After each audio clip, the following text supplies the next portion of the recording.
Hi dear students, so today let's see the culture preservation strategies.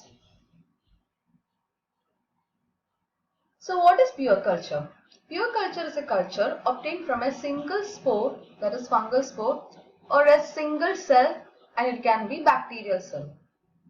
Once a microorganism has been isolated and grown in pure culture, it becomes necessary to maintain the viability and purity of the microorganism by keeping the pure cultures free from contaminations.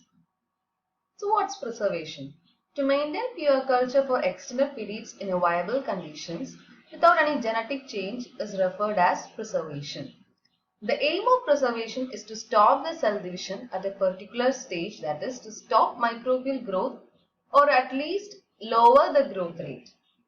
Due to this, toxic chemicals are not accumulated and hence viability of microorganism is not affected. There are a number of reasons why a microbiology laboratory needs stock cultures in good condition. And now let's see the objectives of preservation. To maintain isolated pure culture for extended periods in a viable conditions. Viable condition means active condition. And second one is to avoid the contamination. That is to avoid unwanted microorganism in interfering with the pure culture is also prevented. And the third objective is to restrict genetic change, that is mutation. Let's check the application of preservation. It's mainly used for the academic use, then for the research purpose, and in fermentation industry and biotechnological field, we need pure culture for the research and development purposes. And when coming to the industries, we need pure culture for the production of industrial products such as antibiotics, amino acids, vitamins. Because if the culture is not pure, means there will be some unintended products will be produced that will be harmful. So in order to avoid that, we need pure culture, and in order to maintain a pure culture, preservation is required. Methods of preservation and maintenance of microbial culture is broadly divided into two types, the short-term methods and long-term method. Let's see what are the short-term methods. In that, the first one is the periodic transfer to fresh media. The culture can be maintained by periodically preparing a fresh culture from the previous stock culture. Many of the more common microbes remain viable for several weeks or months on a medium like neutron agar. It is an advantageous as it is a simple method and any special apparatus are not required. However, it is easy to recover the culture.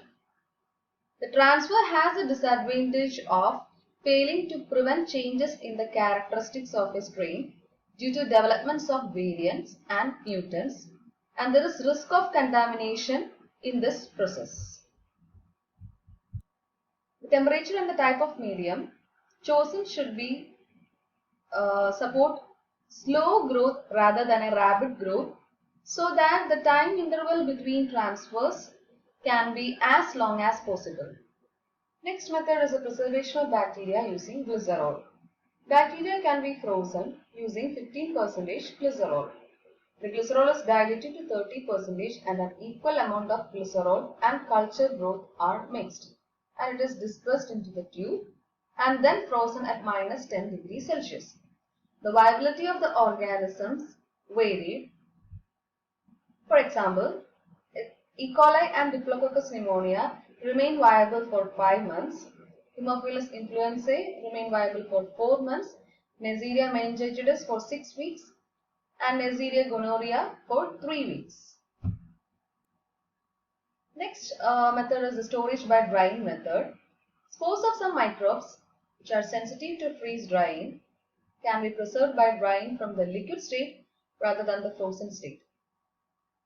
There are different procedures of drying methods. The first one is the paper disc method. A thick suspension of bacteria is placed on sterile discs of thick absorbent paper, which are then dried over phosphorus pentoxide in a desiccator under vacuum. The second method is gelatin disc. Drops of bacterial suspension in gelatin are placed on sterile plastic Petri plates and then dried off over phosphorus pentoxide under vacuum. Next method is the L drying or liquid drying. It's a useful alternative method of vacuum drying for the preservation of bacteria that are particularly sensitive to the initial freezing stage of the normal lyophilization process. Bacteria in small ampoules are dried from the liquid state using a vacuum pump and a desiccant and a water bath to control the temperature. In the suspension of the organisms are dried under vacuum from the liquid state without freezing taking place. And apart from these methods, the organisms are also dried over calcium chloride in vacuum and are stored in the refrigerator. At such conditions, the organisms survive for longer period than the air-dried cultures.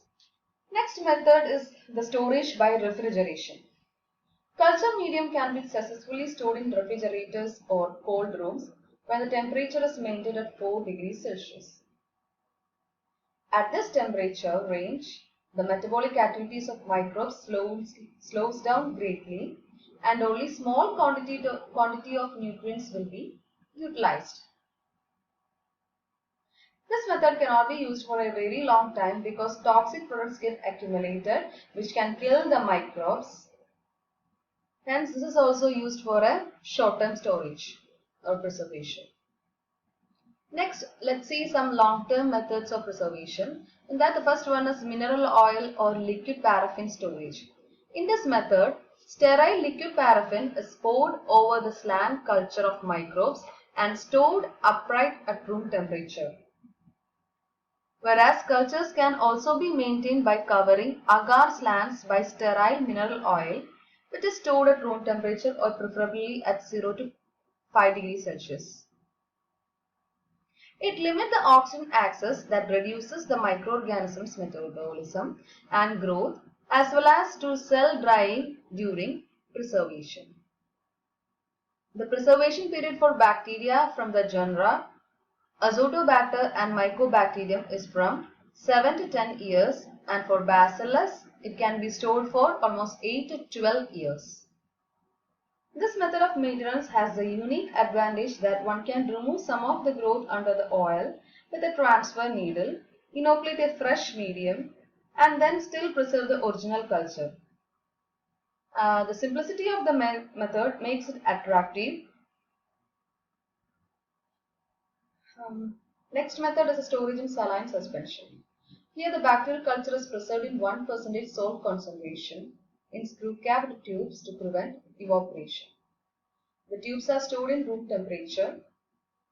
Whenever needed, the transfer is made on agar slant. Next method is immersion in distilled water. Another inexpensive and low maintenance method for storing fungal culture is to immerse them in distilled water. The fungi can be stored in this method at 20 degrees Celsius and it survived up to 2 to 10 years depending upon the species. And this method was introduced by Castellani. In this, margins of well-grown fungal cultures are cut and transferred to cryo vials containing approximately 2 ml of sterile distilled water, and later these vials can be stored. And for sporulating fungi, it involves inoculating agar slants of preferred media with fungal cultures and then incubating them at 25 degrees Celsius for several weeks to induce sporulation. Sterile distilled water is added aseptically to the culture and then the surface of the culture is scraped gently with a pipette to produce a spore and mycelial slurry. This is kept in sterile glass vials at 25 degrees Celsius and to retrieve a culture, 200 to 300 microliter of the suspension is removed from the vial and placed on fresh medium. Next is the storage in sterile soil. It is mainly applied for the preservation of sporulating microorganisms such as Fusarium, Penicillium, Alternaria, Rhizopus, and all these proved successful for storing sterile soil. Soil storage involves inoculation of 1 ml of spore suspension into soil, and this soil have to be autoclaved twice and incubating at room temperature for 5 to 10 days. The initial growth period allows the fungus gradually to become dormant. The bottles are then stored at refrigerator.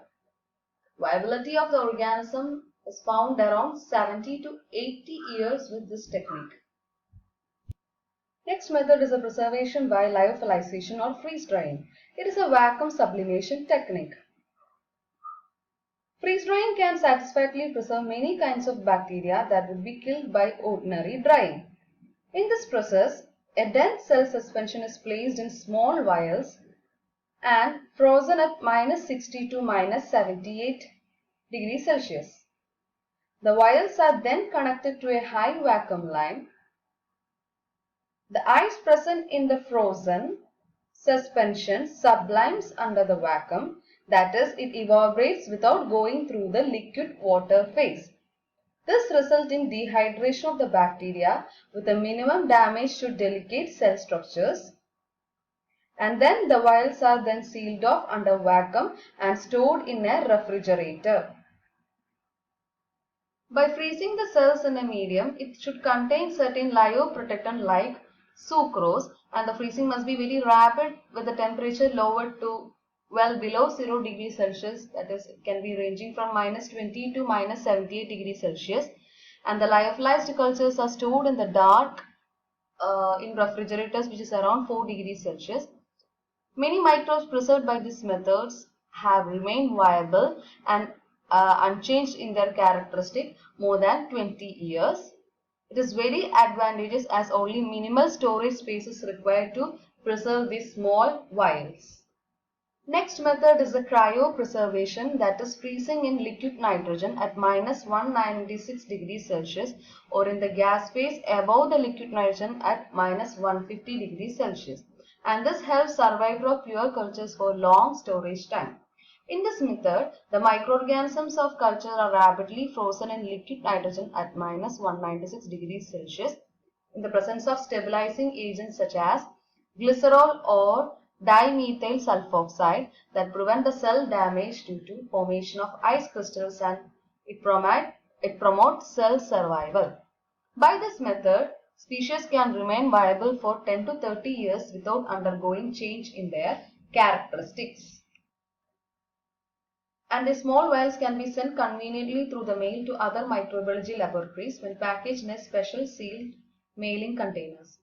These lyophilized cultures can be revived by opening the vials, adding liquid medium and transferring the rehydrated culture to a suitable growth medium. One of its disadvantages is that it is quite expensive. Next method is the storage in silica gel. The microbes can be stored in silica gel powder at low temperature for a period of 1 to 2 years. The basic principle in this technique is quick desiccation at low temperature, which allow the cell to remain viable for a long period of time. Some of the species which are preserved on anhydrous silica gel are Saccharomyces cerevisiae, Aspergillus nidulans, Pseudomonas gentrificans, and E. coli. Let's come to the conclusion. Whichever technique is used for the preservation and maintenance of industrially important organism, it is essential to check the quality of the preserved organism stock. Each batch of newly preserved cultures should be routinely checked to ensure their quality. The preservation is of great importance in the field of science, and it helps in research purposes, industry, as well as in the biotechnological field.